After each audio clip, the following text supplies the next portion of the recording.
Horror कहानियां थी। अगली मौत किसकी? संजीव अपने दोस्तों राघव और प्रतीक के साथ बियर बार में बैठकर बियर पी रहा था। संजीव आज बहुत खुश लग रहा था। अरे यार, आज की पार्टी में तो मजा आ गया।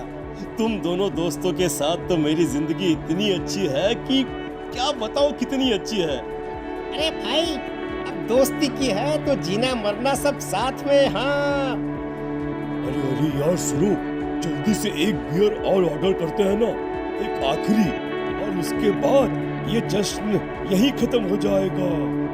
अरे हाँ, क्यों नहीं। वेटर, जल्दी से 2 बियर की बोतल लेकर आओ।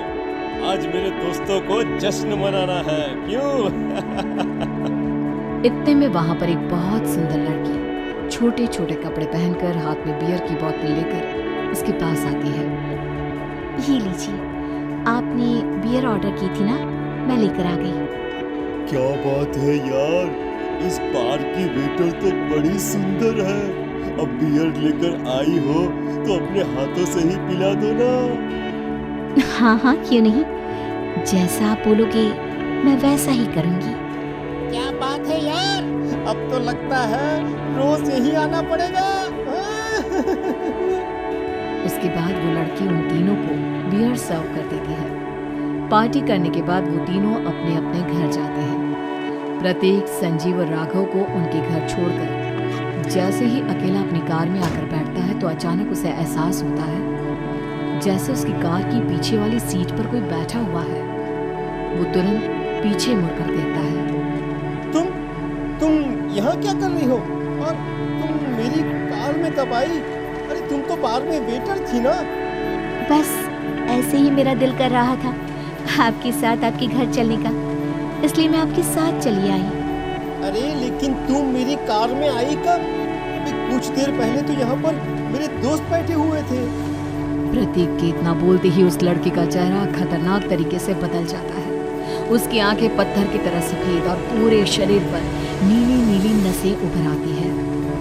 गाड़ी चलाओ, पूरी स्पीड में चलाओ, और अगर तुमने गाड़ी रोकने की कोशिश भी की तो मुझसे बुरा कोई नहीं होगा।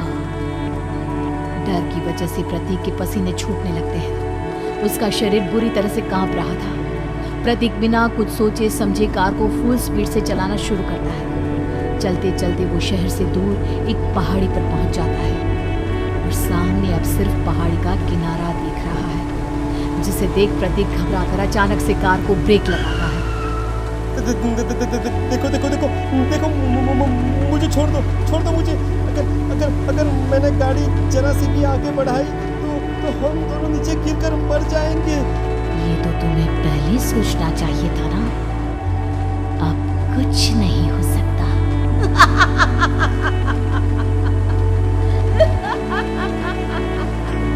छोड़ दो मुझे। नहीं प्लीज मुझे छोड़ दो। प्लीज मुझे जाने दो। छोड़ दो मुझे। गाड़ी आगे बढ़ाओ। और तभी अचानक से बिना प्रतीक के स्टार्ट किए उनकी कार आगे बढ़ती है और गहरी खाई में गिर जाती है। उसके चीखने की आवाजें चारों तरफ सुनाई देती है।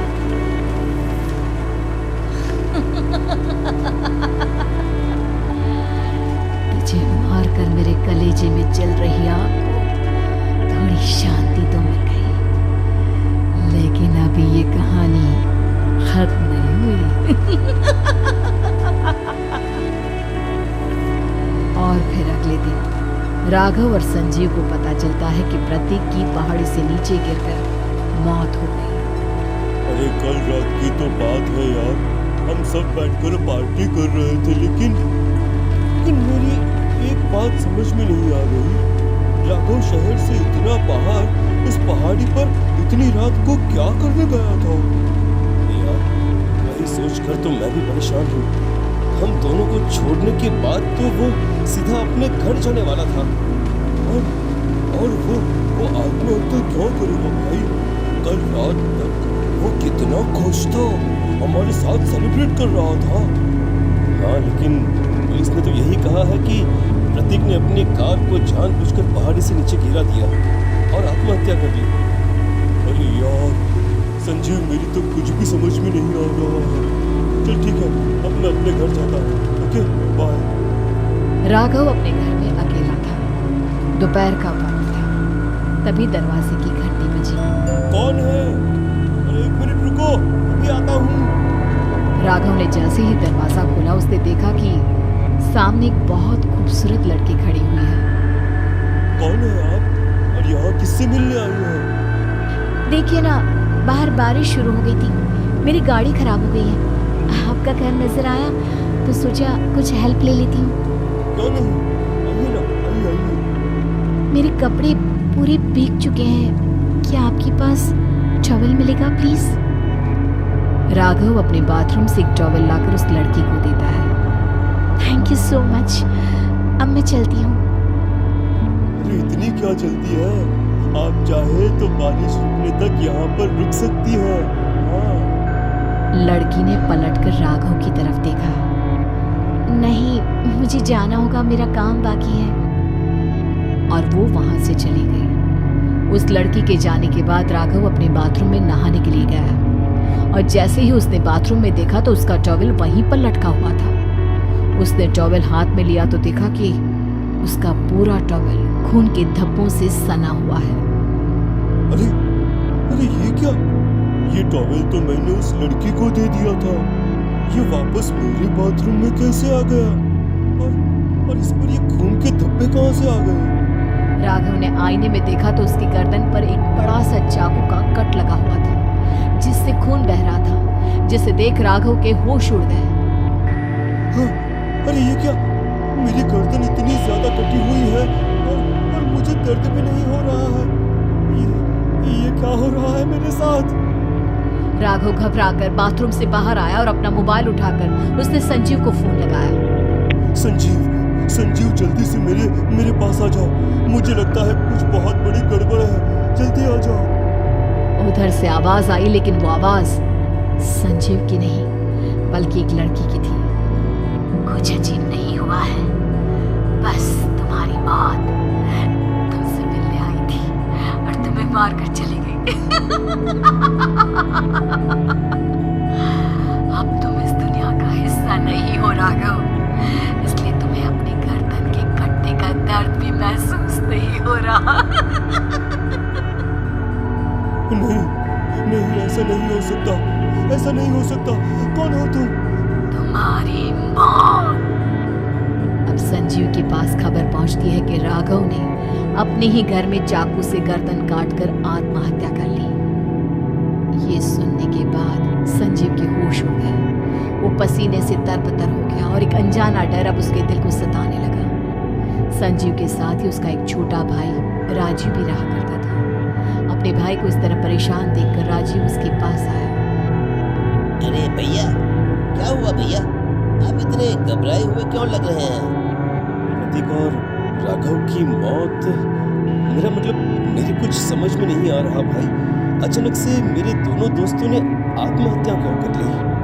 अरे वो तो मेरी भी समझ में नहीं आ रहा है भैया। हाँ, हो सकता है कि कोई परेशानी होगी और इसीलिए उन्होंने ऐसा किया होगा। हाँ, लेकिन दोनों की जिंदगी में एक साथ परेशानी और दोनों का इतनी खतरनाक तरीके से आत्महत्या करना, कहीं ऐसा तो नहीं मैं भी मर जाऊंगा? अरे आप ऐसी बातें क्यों कर रहे हैं भैया?